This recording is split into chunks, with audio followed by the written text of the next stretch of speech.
उन्हें blood cancer हो गया था। हाँ, धूप में बाप और चूल्हे पे माँ जलती है, फिर कहीं जाके औलाद पलती है। जब इनकी अलैदगी होती है तो इनके 3 बच्चे होते हैं। इनकी ज़िंदगी कहानी बड़ी अजीब है। इनके जो शौहर हैं अब तो वो रज़ाए इलाही से वफ़ात पा चुके हुए हैं और ये अकेली रह गई हैं, और उसके बाद ज़िंदगी जो है ना वो इम्तिहान लेने शुरू हो जाती है। कैसे वो पंजाब के और आप कराची? वो साबित कदम रहे और उन्होंने मुझसे शादी करके ही रहे। मालिक उन्हें गिरी रहमत करे। मैं तो ये आज बात शेयर कर रही हूँ, ये तो अभी पंजाब में ये बात किसी को पता ही नहीं कि वो उनके वालिद नहीं थे। पहले मेरी फर्स्ट शादी हुई तो वो नहीं ठीक थे, जॉब में करती थी। ये लव मैरिज तो नहीं थी? हाँ, ये लव मैरिज थी। इलाज इतना महंगा, सब बिक गया, बस बर्बाद हो गए हम। लेकिन शुक्र अल्हम्दुलिल्लाह, मेरे शौहर कहते थे कि तुम अपने आप को मजबूत करो, तो उन्होंने मुझे जहनी तौर पे बहुत मजबूत कर दिया। क्या वो सपोर्ट कर रहे हैं कुछ? अस्सलाम वालेकुम, डेली धरती के साथ मैं हूँ आपका मेज़बान रेहान हैदर। नाजरीन, समीना आप हमारे साथ मौजूद हैं। इनकी मुख्तलिफ स्टोरीज़ आपने मुख्तलिफ सोशल मीडिया प्लेटफॉर्म्स पर देखी होंगी। आज हम किसी काम के सिलसिले से क्रीम ब्लॉक मार्केट के पास से गुजर रहे थे तो अचानक से चाय पीने को दिल किया, तो मैंने कहा आए समीना आपा के पास चलते हैं। तो साथ साथ इनका इंटरव्यू इसलिए कंडक्ट कर रहा हूँ कि आप लोगों के साथ भी कुछ बातें शेयर की जा सकें। बज़ाहिर तो ये आपको बड़ी बहादुर और दलेर नज़र आ रही होंगी कि ये अपना टी स्टार बिरयानी का स्टॉल रन कर रही हैं, सिंगल मदर हैं, लेकिन इनकी ज़िंदगी के कुछ ऐसे राज हैं जो कि आम लोगों को नहीं पता। लोग यही देखते हैं कि अक्सर औरतें काम करती हैं, वुमेन एम्पावरमेंट में आती हैं और अपने घर का जो सिलसिला है वो चलाती हैं। इनकी ज़िंदगी कहानी बड़ी अजीब है। शादी होती है और शौहर के साथ कुछ तनाज़ात की बिना पर ये खुला ले लेती हैं, और जब इनकी अलैदगी होती है तो इनके 3 बच्चे होते हैं, 2 बेटे 1 बेटी। तो उसके बाद अब ये कराची से इनका ताल्लुक़ है, पंजाब में इस वक्त मौजूद हैं। ये भी बड़ी इंटरेस्टिंग सी कहानी है। पंजाब से इनके जो हस्बैंड थे वो इनके लिए रिश्ता लेके जाते हैं और बड़ी मुश्किलात से इनकी शादी हो जाती है। पंजाब आ जाती हैं और उसके बाद ज़िंदगी जो है ना वो इम्तिहान लेने शुरू हो जाती है, क्योंकि घर वालों की तरफ से रुकावटें थी कि हमने पंजाब में शादी नहीं करनी है आपने, क्योंकि इनके जो शौहर हैं अब तो वो रज़ाए इलाही से वफ़ात पा चुके हुए हैं और ये अकेली रह गई हैं। उनके मुआशी हालात कुछ इतने बेहतर नहीं थे तो इनके घर वाले मना कर रहे थे, लेकिन फिर भी इन्होंने कहा कि भाई देखें, वो मुझे मेरे 3 बच्चों के साथ एक्सेप्ट कर रहे हैं, मुझसे मोहब्बत करेंगे, बच्चों को अच्छे से ट्रीट करेंगे, तो चाहे पंजाब में मैं शादी कर लूँगी, पंजाब चली जाऊँगी।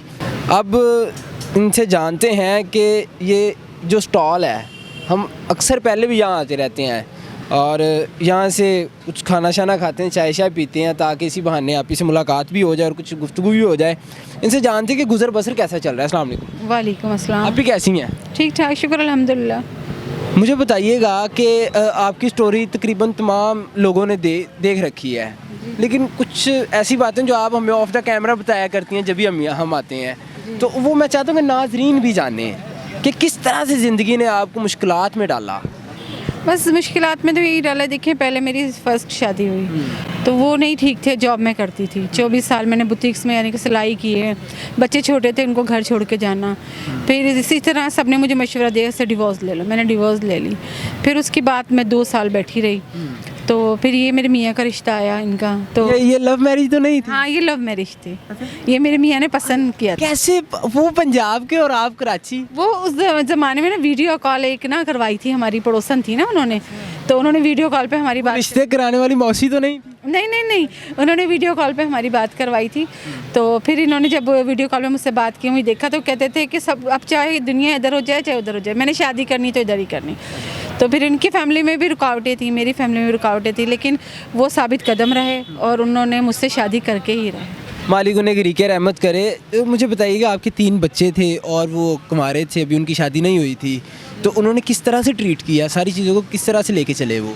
नहीं, उन्होंने बिल्कुल अल्हम्दुलिल्लाह उन्होंने बिल्कुल बाप वाली शफ़क़त दी। कभी उन्होंने मुझे शिकायत का मौका नहीं दिया आज तक, यानी कि 10 साल हमारी शादी रही है, तो उन्होंने आज तक कभी मुझे शिकायत का मौका ना बच्चों को दिया। बिल्कुल इसी तरह, यानी कि मैं तो ये आज बात शेयर कर रही हूँ, ये तो अभी पंजाब में ये बात किसी को पता ही नहीं कि वो उनके वालिद नहीं थे, यानी कि जो मोहल्ले पड़ोस वाले हैं, लोग हैं, सब यही समझते थे कि यही बाप है। फ़र्क नहीं था, बच्चे भी इसी तरह थे तो वो भी इसी तरह मोहब्बत करते। क्या हुआ था उन्हें? बीमार हो गए थे कि बीमारी लग गई? उन्हें ब्लड कैंसर हो गया था। हाँ, ब्लड कैंसर हुआ तो फिर उसके बाद जॉब छूट गई, फिर हालात ख़राब से ख़राब तर होते गए, तो फिर यानी कि इलाज इतना महंगा, सब बिक गया, बस बर्बाद हो गए हम। जो देखिएगा, ये इतने में गुजारा हो जाता है आपका? किस तरह से ये काम चल रहा है? बस बेटा देखो, चलते का नाम गाड़ी, जब ज़िंदा रहना है तो जाहिर सी बात है कुछ ना कुछ तो करना है ना। और फिर जब कहते हैं ना कि धूप में बाप और चूल्हे पे माँ जलती है, फिर कहीं जाके औलाद पलती है, हैं। तो लेकिन ये तो समझें कि मैं धूप में भी जल रही हूँ और चूल्हे पे भी जल रही हूँ, फिर मेरी औलाद पल रही है। मुश्किलात मुझे बहुत ज़्यादा सामना करना पड़ा। जब एक आजकल आपको पता है माशरा हमारा कैसा है, एक अकेली औरत के लिए तो बहुत ज़्यादा मुश्किलात का सामना है। लेकिन शुक्र अल्हम्दुलिल्लाह मेरे शौहर कहते थे कि तुम अपने आप को मजबूत करो, क्योंकि मैं बीमार हो गई हूँ, अल्लाह ना करे मुझे कुछ होता है, बच्चों को भी तुमने पालना है। तो उन्होंने मुझे ज़हनी तौर पे बहुत मजबूत कर दिया था। तो मुझे बताइएगा कि अब आपके जो रिलेटिव्स थे उनका कैसा आपके साथ रवैया है, क्या वो सपोर्ट कर रहे हैं कुछ? नहीं देखो बेटा, कोई सपोर्ट नहीं करता। जब बुरा वक्त आता है तो सब भी बस आपको पता है। लेकिन ये है कि किसी से शिकायत नहीं है, कोई किसी ने सपोर्ट नहीं किया। लेकिन जो गैर थे ना उन्होंने किए, उन्होंने मुझे बहुत सपोर्ट किया है। हाँ नाज़रीन के कहने को तो बहुत कुछ है, और अगर तमाम बातें बताने बैठ जाएं तो प्रोग्राम के वक्त को मद्देनज़र रखते हुए बहुत कलील सा वक्त होता है हमारे पास। समीना आपा एक बहादुर, दिलेर और बहुत मेहनत कश खातून है। अपने बच्चों का पेट पाल रही हैं और बजाय इसके कि किसी के आगे हाथ फैलाएं, ये सफ़ेद पोश हैं। अगर कोई मुखय्यर हज़रात इनकी मदद करना चाहें, इनका नंबर भी स्क्रीन पर चल रहा है, आप इनसे रब्ता कर सकते हैं।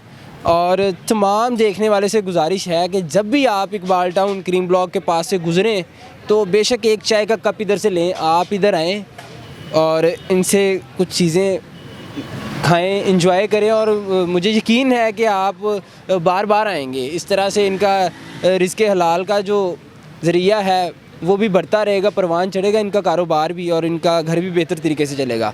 मुझे दीजिएगा इजाज़त, अल्लाह हाफ़िज़।